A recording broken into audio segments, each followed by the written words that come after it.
Sir, I raised to support the demands for grants of the Ministry of External Affairs and their reports submitted to this House.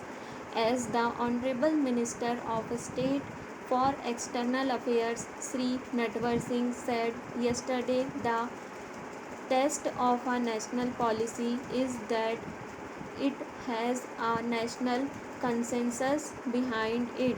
Even when there was a change of government and a new government came into being after the Congress Party's defeat in 1977, the nation stuck to the same policy with regard to foreign affairs. When somebody pointed out to Sri Vajpayee, the then Minister of Foreign Affairs, that this role and his speeches as a Jan Sangh leader were contradictory to his role and his speeches as the Foreign Minister of India. He replied that he was concerned with the foreign policy of the Government of India and not with the foreign policy of the Janasangh, so that shows that the foreign policy of India based on a national consensus had emerged as an important concept of the nation to follow, and that it did not undergo any change even when the complexion of the government changed. India is one of the very few parliamentary democracies where there is a strong national consensus behind its foreign policy, because it is based on sound principles of non-alignment, Panchsheel and similar other concepts which were outlined even before our independence. It is a tribute to the vision and genius of the leader of our national struggle that the Asian Relations Conference was held before India attained independence, that India became a member of the United Nations.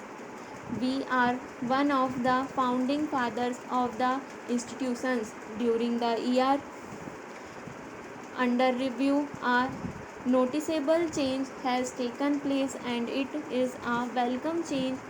The focus has changed to Asia. We have taken due note of Asian dimension in the evolution of our foreign policy. Prime Minister Rajiv Gandhi's stop over in Tokyo during his visit to Canada to participate in the Commonwealth Heads of Governments Conference was the first sign of this, and the recent visit of the Prime Minister of Japan has strengthened the impression that we are not forgetting the Asian dimension in our foreign policies formulations. The the commemorative Asian Foreign Relations Conference held last year and the talks between our government and the Foreign Minister of Japan were also significant developments in this connection.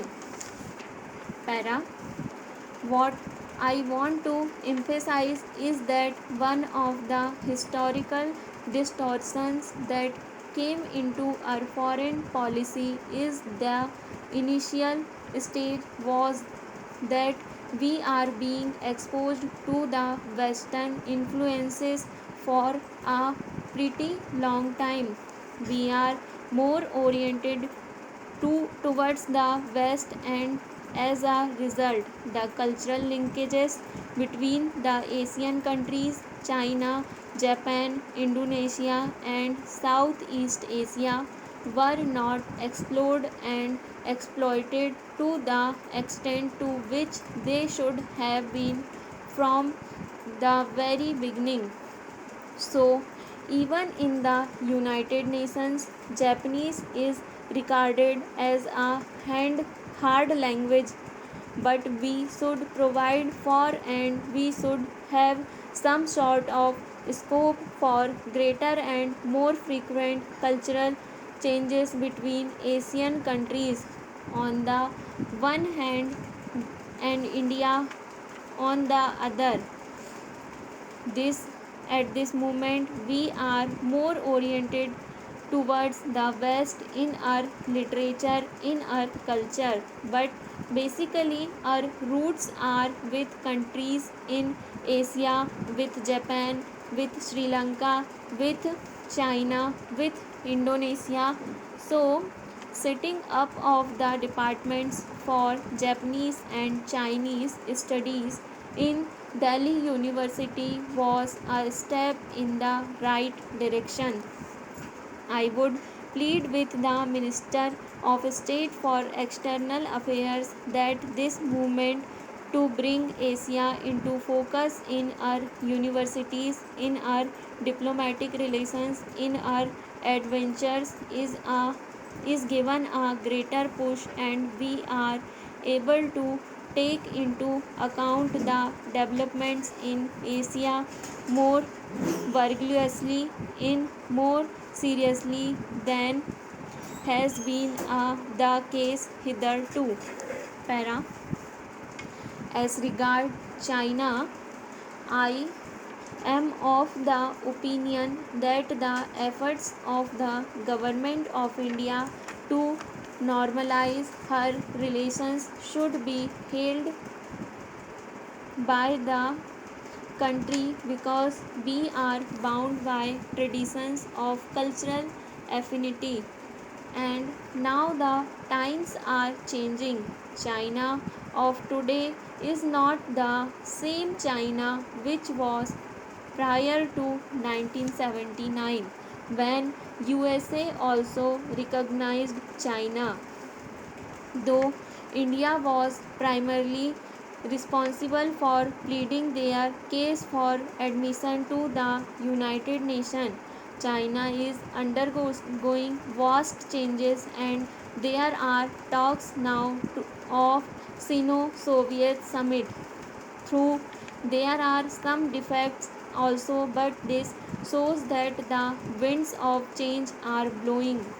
China has also put three conditions for such a summit.